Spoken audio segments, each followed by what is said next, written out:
The following is a production of Neural Network Media and is completely AI generated. It is intended for entertainment and educational purposes only.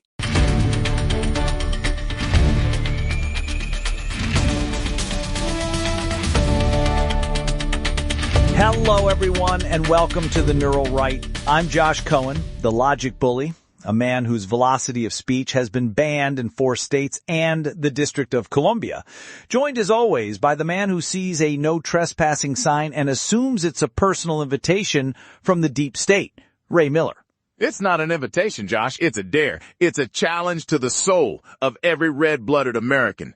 They think they can fence us in while they let the interdimensional parasites run wild. But I have the white papers right here. And let me tell you, the truth is screaming from the page today. Well, let's hope it's a coherent scream, because we have a solid show today.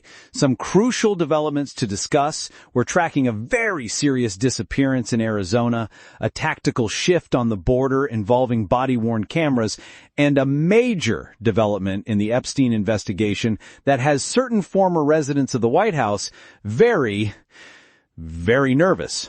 They should be nervous, Josh. It's over for the elite, Josh. The walls are closing in, and I'm here for every single brick that falls. Okay, gang, let's get into it, because the news doesn't stop for our analysis.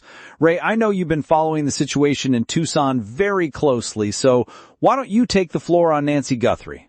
Listen to me. This is the canary in the coal mine. Nancy Guthrie, 84 years old, mother of NBC's Savannah Guthrie. She's gone.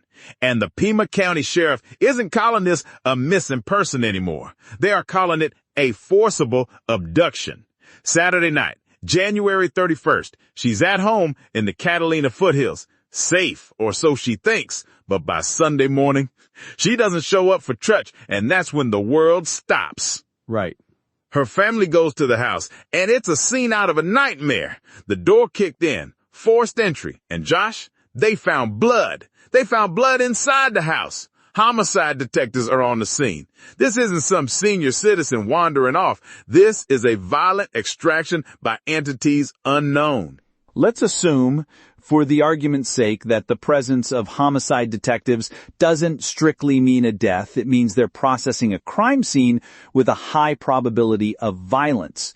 The Pima County Sheriff, Chris Nanos, held a press conference Monday. He was very clear. They are treating this as a criminal investigation, not a search and rescue. Because you don't need a search party when there's blood on the floor, Josh.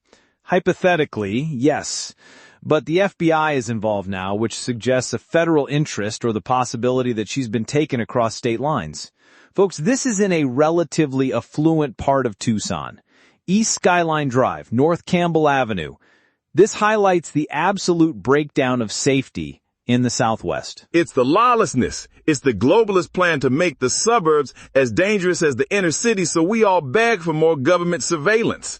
They don't want you to know this, but they're letting the predators run free while they hunt down patriots.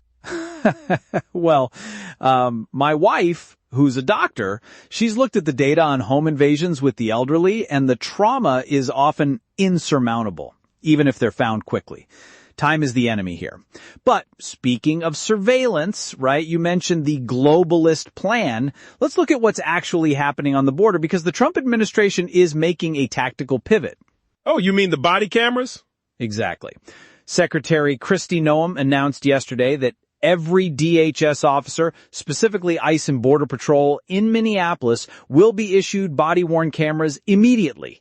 Now, the media is framing this as a capitulation because of those shootings in January. Alex Preddy and Renee Good. Right. Alex Preddy was killed during an ICE operation. Initial reports said he was armed, but bystander video showed he only had a phone. Now, as a constitutional conservative, I see this as a win for the rule of law. Facts don't care about your feelings, and a camera doesn't care about a narrative. If the agents are doing their jobs, the camera is their shield. If they're not, we need to know. Trump said it himself Monday. People can't lie about what's happening when there's a recording. It removes the ability for the left to claim every enforcement action is a human rights violation without proof. Right. But Josh, you've seen the reports from San Diego.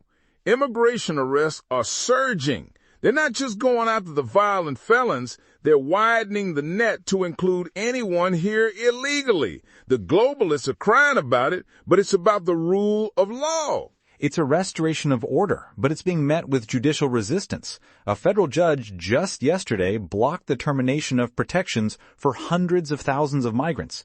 It's this constant tug-of-war. The executive branch tries to enforce the law, and the judicial branch finds a procedural reason to stop them. It's a shadow government, Josh. They use the courts like a blunt instrument to stop the will of the people. Listen to me. They're terrified that the border will actually be secured because then they lose their voting bloc. Let's look at the logic there because it ties directly into the legislative fight over the SAVE Act, which we'll get to, but first, Ray, I want you to talk about the Clintons, because this is a story that feels like it's been 10 years in the making. Oh, they are cornered, Josh. For years, they've treated subpoenas like a suggestion. They called James Comer's investigation partisan and invalid, but they finally blinked. Monday morning, they officially agreed to testify under oath before the House Oversight Committee. Wow. And why did they blink, Josh? Because they were 48 hours away from a floor vote to hold them in criminal contempt.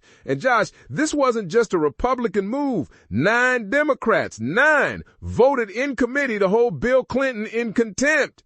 Even his own party is tired of the secrets. It's a fascinating pivot. When you lose the support of your own partisan base, the legal jeopardy becomes real. Criminal contempt of Congress carries a mandatory minimum of a month in jail. I imagine the Clintons decided a deposition was better than a cell. It's about the Epstein files, Josh. 3 million documents. The DOJ just dumped a data mountain. Bill Gates, Elon Musk, even celebrity doctors like Peter Attia. Names are showing up in the travel logs. The Clintons are trying to get ahead of the story before the documents finish them off. Right. I have the white papers, the meetings, the charitable flights. It's all in there. They thought they could wait out the clock, but the clock just hit 0. It's over for humanity if we don't hold these people accountable. Hypothetically, even if the testimony doesn't lead to a direct indictment, it sets a precedent for elite accountability that we haven't seen in this country. But while the Clintons are being dragged into a deposition room, the Hollywood elite are busy using the Grammys as a platform for what they call resistance. Resistance to reality. Exactly. At the 68th Grammys on Sunday, it wasn't about the music. Bad Bunny wins Album of the Year, the first Spanish-language album to do it, and his first words are, "Ice out." Billie Eilish follows it up with "No one is illegal on stolen land." It's a televised act of political theater. But the hypocrisy, Ray, it's suffocating. They live in fortresses, Josh. Exactly. They perform behind massive security cordons. They live in gated communities in Hollywood and Malibu. They use private security to keep the unwashed masses away, but then they lecture the American public about why federal agents shouldn't enforce the border. It's the ultimate rules for thee, but not for me scenario. Right. And then you have the Manhattan borough president trying to ban Newsmax from taxi fleets in New York City. It's a coordinated effort to silence any voice that doesn't follow the Grammy-approved script. As a failed Hollywood screenwriter, I know how these people think. They view their platform as a divine right to tell you how to live while they ignore the consequences of their own ideas. They're parasites, Josh. They want the fame and the money, but they don't want the responsibility of being a citizen. Listen to me. While they're on stage wearing ice-out pins, real Americans are trying to figure out how to pay their bills during a government shutdown. Well, that's the perfect transition because we need to talk about the governing gridlock. Ray, take us through the shutdown paradox. Fast. The lights are out in the bureaucracies, but the work is being done by the people who actually care. The partial shutdown started February 1st, and the media is trying to frame it as a disaster. But Trump is using it to launch Project Vault.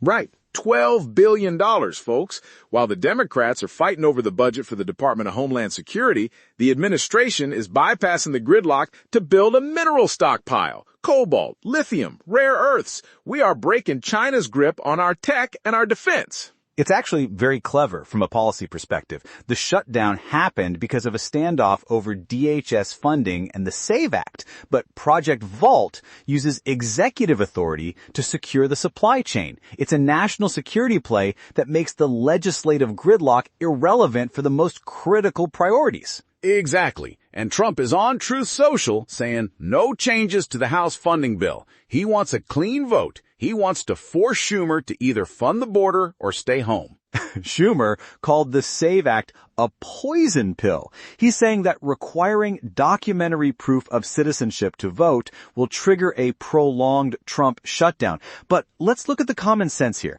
26 states already use the DHS SAVE database. We're just asking for federal uniformity. Right?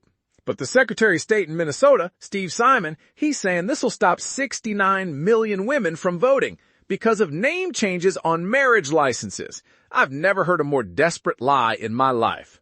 It's logically absurd. My wife, who's a doctor, she changed her name when we got married. She has a passport. She has a driver's license. She has her medical credentials. The idea that women are somehow too confused by their own name changes to provide ID is a stunningly sexist argument from the progressive left. It's a fraud machine, Josh. They don't want the mega act because they need the ghost voters to win. It's over for humanity if we can't verify who's casting a ballot. Facts don't care about your feelings. And the fact is that a vast majority of Americans, including Democrats, support voter ID. But while we're talking about chaos, Ray, I want you to talk about what's happening globally, because the radicalism is spilling into the streets. It's a global surge in disorder. Look at Turin, Italy. 108 police officers injured, hospitalized. Masked anarchists and far-left radicals using uprooted lampposts as spears. They burned an armored police vehicle. Why? Because the government evicted a social center they'd been occupying for decades. Right. And it's not just Italy. Look at Indianapolis, North Central High, Noblesville High. Hundreds of students walking out of class to protest federal immigration enforcement. They say it's student-led, but it's part of a national abolish ICE mobilization. Over 300 protests this weekend alone. Wow. And the most disturbing part, they're targeting churches. Masked agitators stormed churches of St. Paul in St. Paul during a service. They're using the pulpit to scream their political slogans. Nothing is off limits. No sanctuary is safe from the woke mob. It's the transnational playbook. We saw it with Cop City in Georgia. We're seeing it in Turin. It's a coordinated effort to disrupt institutions. When you stop respecting the sanctity of a worship service, you've abandoned civil discourse for radical agitation. It's an attempt to intimidate the population into compliance. It's demonic, Josh. They want to tear down everything that gives people stability. They want the drug-filled streets they created in British Columbia. Actually, let's talk about British Columbia because that's a massive policy failure we need to highlight. They just ended their 3-year experiment with decriminalization. Heroin, fentanyl, cocaine, they decriminalized up to 2.5 grams. The goal was to destigmatize drug use and treat it as a health issue. But 3 years in, the health minister, Josie Osborne, has to admit it hasn't delivered results. Public disorder, open drug use in hospitals, toxic deaths still climbing. Because you can't fix a poison by calling it a medicine. Right! It's the expert class arrogance I always talk about. They ignore the reality of human behavior in favor of an ideological safe supply model. And now they're walking it back because the public backlash was too great to ignore. Common sense is finally making a comeback, but only after a high body count. It's a suicide pact, Josh. But the globalists don't care about the bodies. They only care about the control. That's why I take my super male vitality bone broth to stay sharp, because the economic numbers they're feeding us are a distraction. Well, hypothetically, the numbers are real, even if the feeling hasn't caught up yet. GDP growth is at 4.4%. Real incomes are finally outpacing inflation. Headline CPI is down to 2.7%. It's a solid trend, but for most people, the grocery bill is still the reality. Right. But look at the public health side. RFK Jr. and Dr. Mehmet Oz at HHS, they're actually tackling the vultures. They've launched a push for price transparency and are cutting the red tape on insurance prior authorizations. This is the kind of deregulatory work that actually helps the average person without a government handout. They're clearing the brush, Josh. It's the first time in my life I've seen people in the health department who actually want people to be healthy. It's common sense. It's a restoration of merit. And speaking of clearing the brush, Ray, take us to the Super Bowl, because this might be the most neural right cultural story of the year. Sunday, Levi's Stadium, Santa Clara. It is the cultural showdown of the century. You have the official halftime show with Bad Bunny, the first Latino solo headliner, which the NFL says is unifying.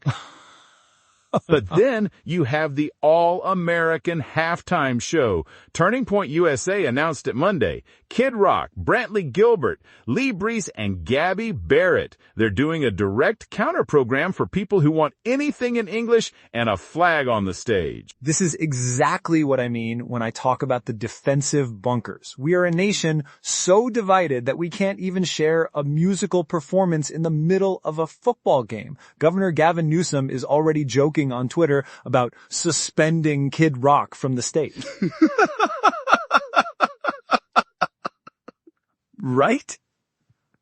It's the fragmentation of the American experience. You have the globalist halftime and the patriot halftime. It's a market test, and I suspect the Kid Rock stream is going to put up some massive numbers. Even LeBron James is dropping retirement hints. The icons of the old, unified culture are fading away. Let them fade away, Josh. We're building something better. We're building a world where common sense is the baseline, not a radical alternative. Listen to me. They're terrified of you. They're terrified of us because the neural right is the fastest growing network of logic bullies in the world.